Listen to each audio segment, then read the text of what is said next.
Welcome to the 11th annual special Bedtime Stories Halloween special.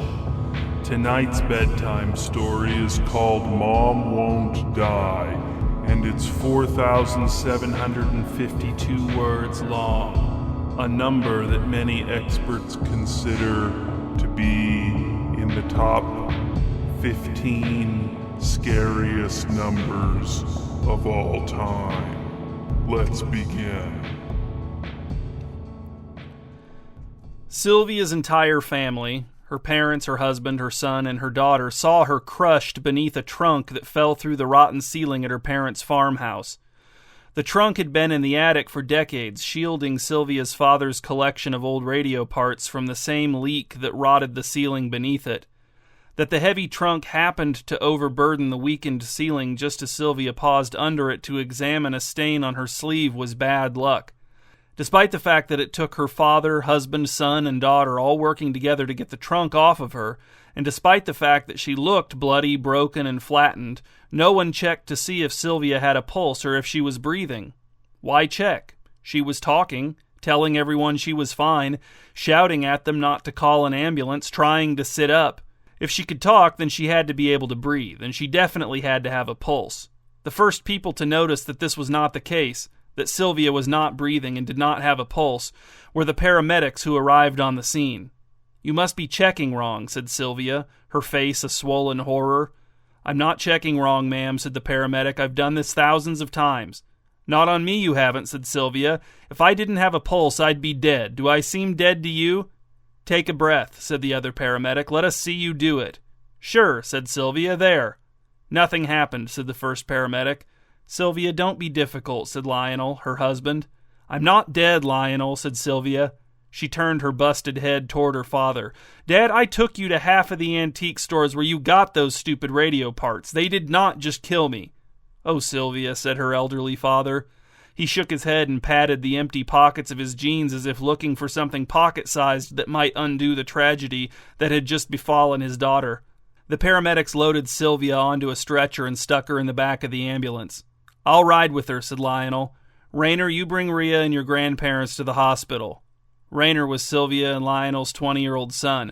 Rhea was their 17-year-old daughter. "Do you think she'll be okay?" asked Rainer. In response, Lionel turned to look at the ambulance. Though its back doors were closed, Sylvia could still be heard protesting her aliveness. Then the ambulance sped away in a blast of lights and siren. "Didn't you say you were riding with Mom?" asked Rainer. "I probably should have told the paramedics before I told you," said Lionel. At the hospital, the doctors provided no clarity, or rather the clarity they provided on certain specific points only added to the situation's overarching lack of clarity. "She definitely isn't breathing," said Dr. Hormvan, "and she definitely doesn't have a pulse." "She's dead?" asked Lionel. "You're confirming that she's dead?" He, Rainer, and Rhea stood clustered around the doctor.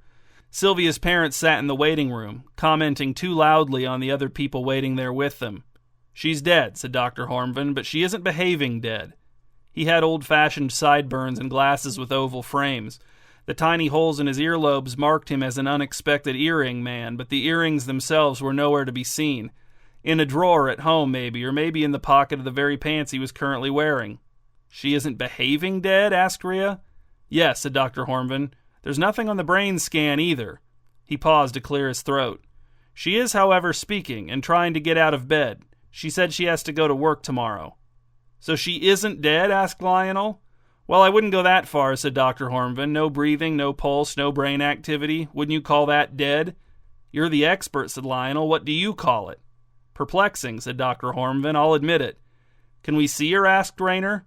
"You can take her home," said Dr. Hormvan. "I really don't think there's anything we can do for her. My guess is that the talking and moving around and so forth will stop soon, and then you can bury her. But for now, I suppose you should just enjoy this extra time with her?"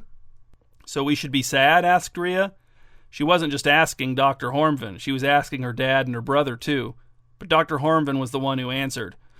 "My job isn't to tell you how to feel," said Dr. Hormvan. "But overall, yes, I'd say the news is sad." "Don't you want to study her?" asked Lionel. "She's a medical anomaly, right?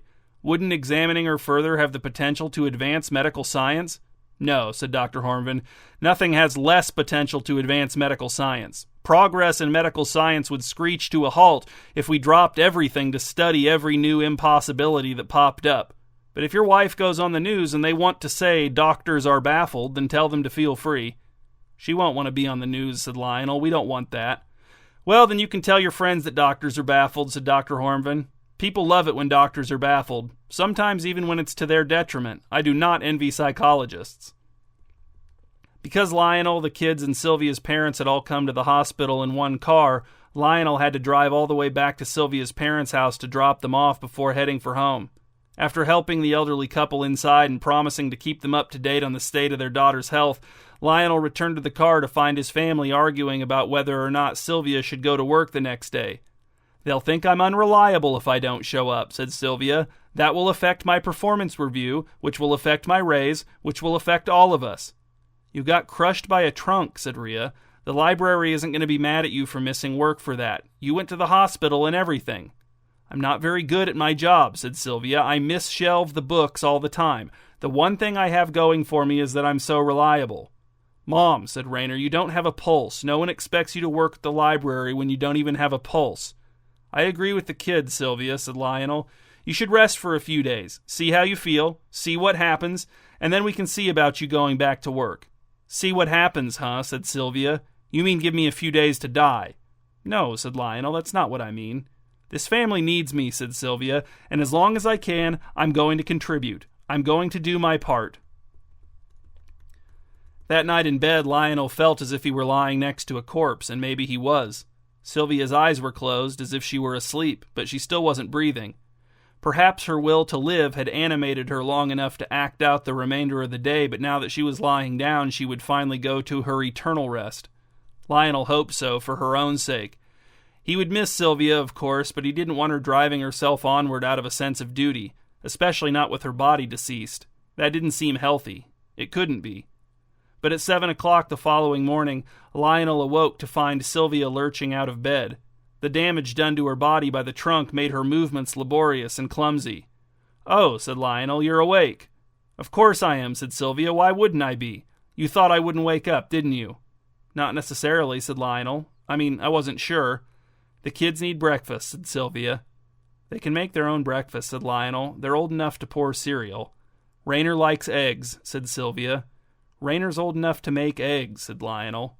Sylvia struggled into her robe and glared at Lionel. Her face looked worse than the previous night, blacker and bluer, with purple between.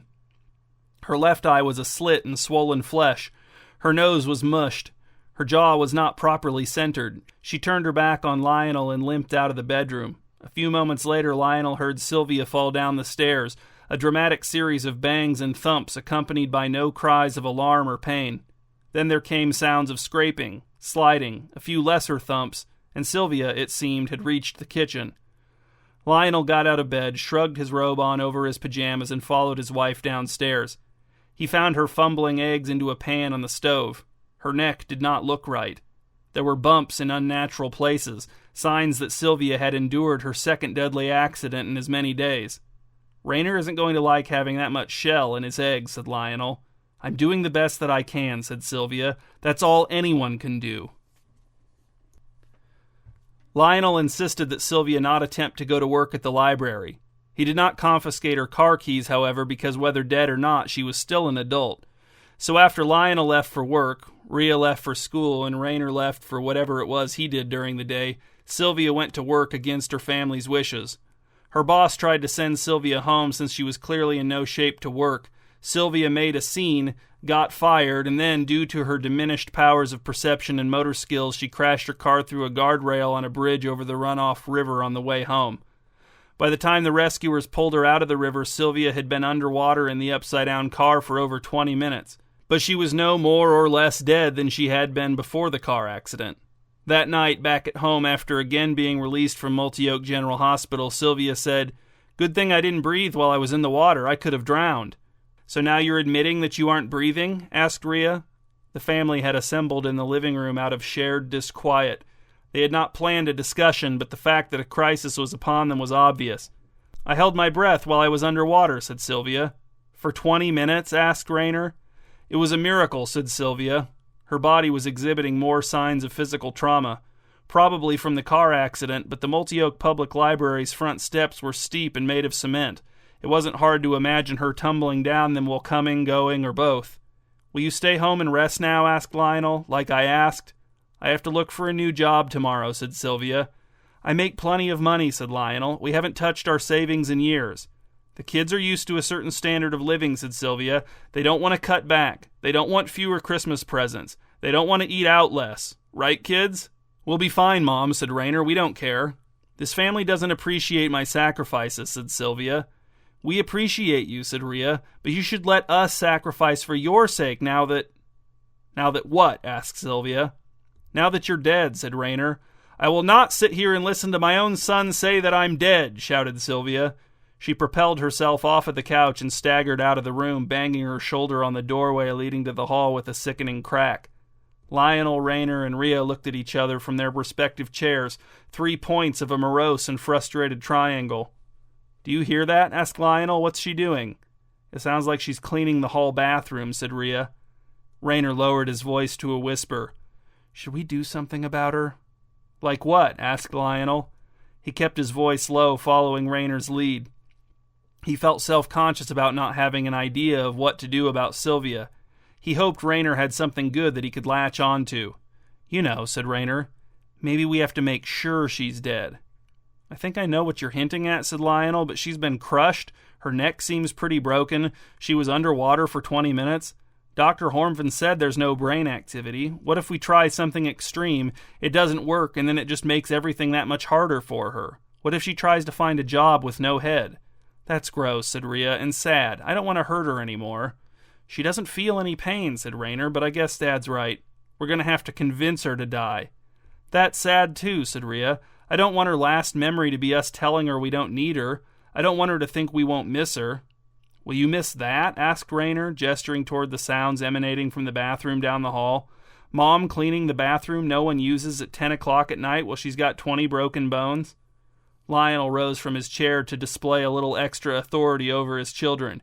"She needs to understand that she's already dead, and that we want her to go along with that because we love her, because that's what's best for her now. Best for her and best for us. Best for everyone." "How are we going to make her understand that?" asked Raynor. "I don't know," said Lionel. "I don't think she'll listen." He sat back down, relinquishing the little extra authority.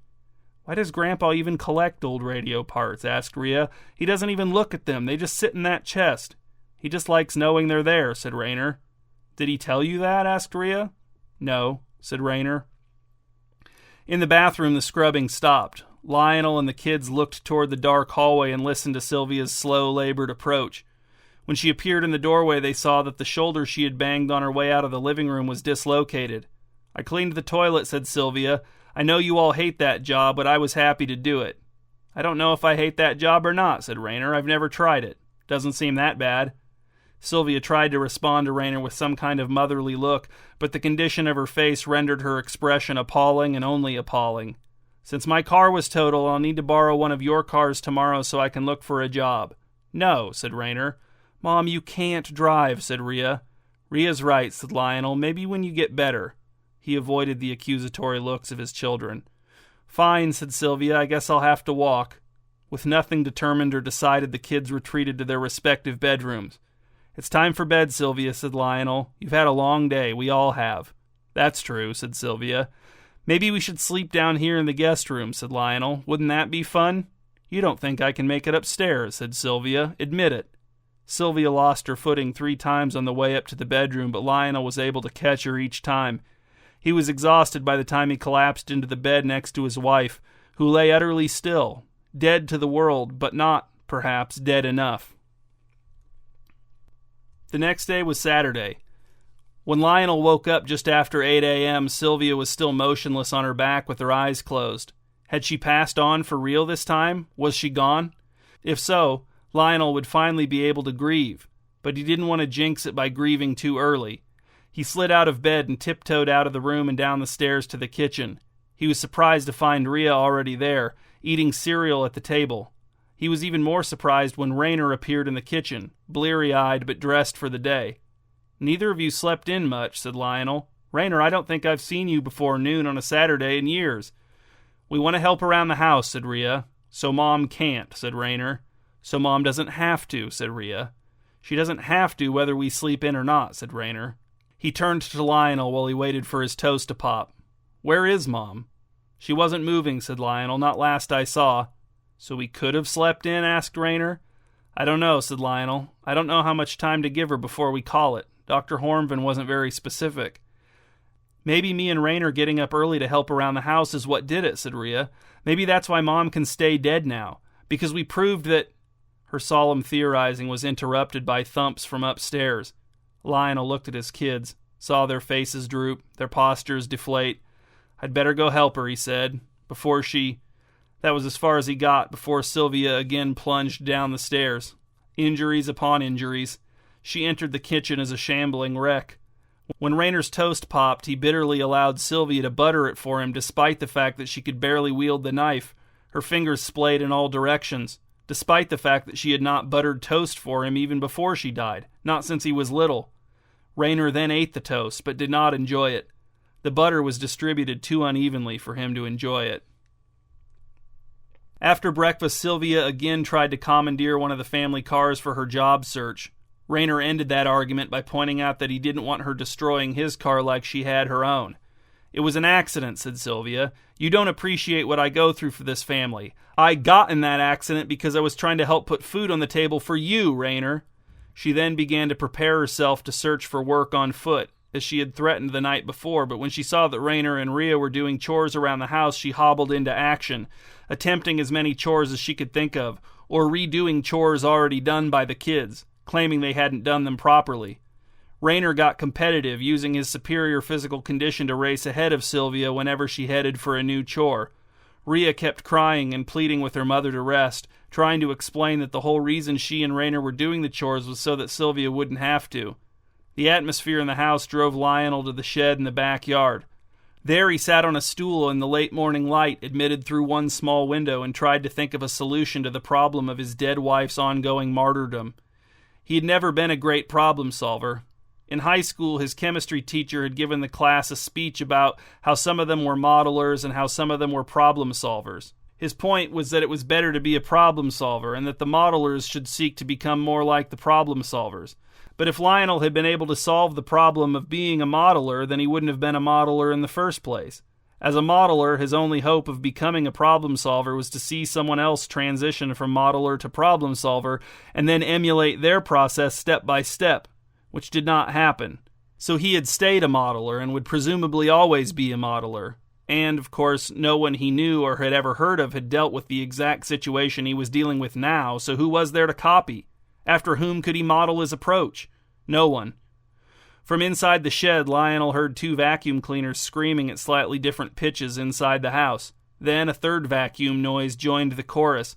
He hadn't known the family owned 3 vacuum cleaners. The unpleasantness of Sylvia's condition continued to drive more unpleasant revelations out of the shadows.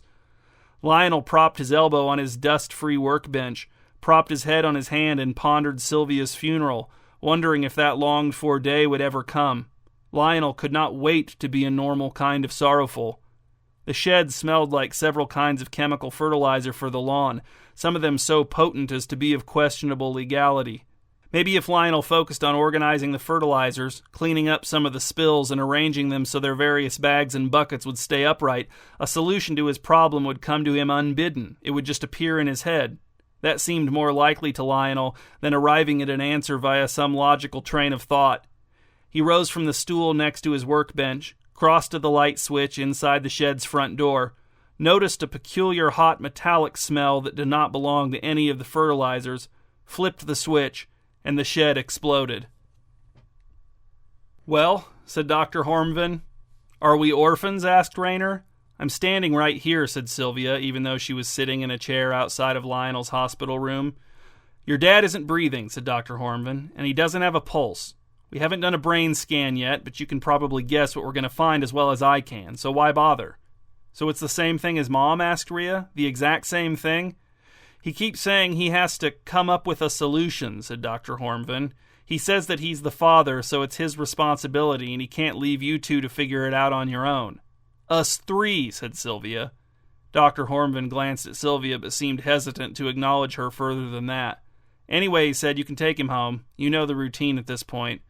But we don't know what to do, said Rhea. That's not really a medical question, said Dr. Hornvin. I don't have much to offer beyond ruling out medical remedies. Rayner drove the family home since neither parent was in any condition to drive. Sylvia sat in the back seat with Rhea. Her morning of frantic housework had undoubtedly done more damage to her, but it was getting hard to tell which bodily trauma was from which incident. Lionel rode shotgun next to his son, his body more structurally sound than his wife's, but much worse to behold.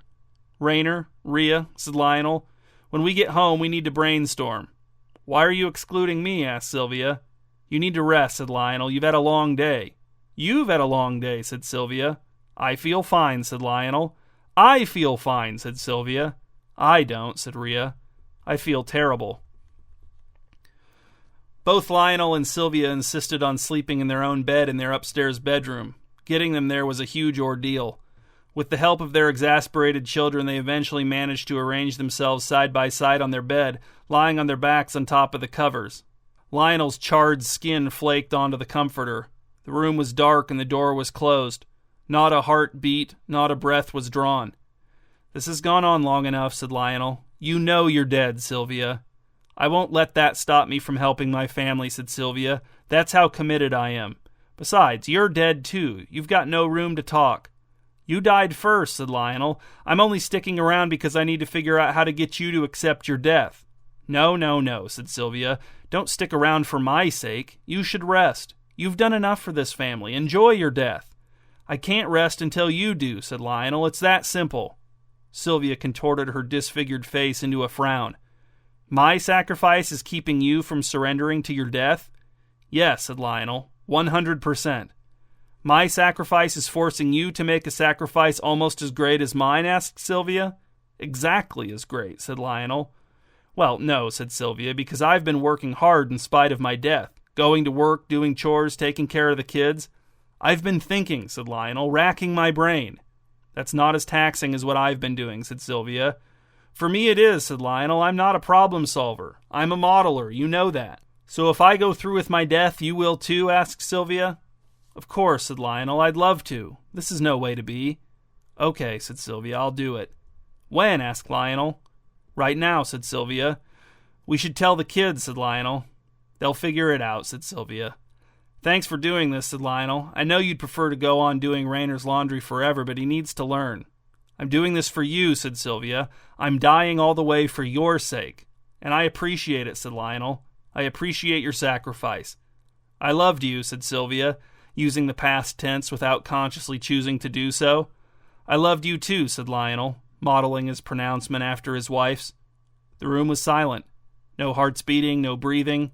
Not that there was a machine present to confirm this fact, but there were no brain waves either. Just two dead bodies, neither feeling nor thinking, free of obligation. The next morning when Rhea found the bodies of her parents, she could tell something had changed. She could tell they would not get up and try to wash the windows or draw a mind map on the back of an envelope. Rhea was filled with relief and grief in equal measure, all mixed together.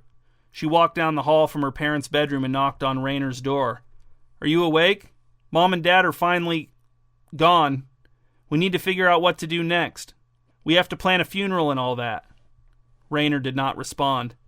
An unnatural quiet came to Rhea through his door. Rayner? Rhea opened the door.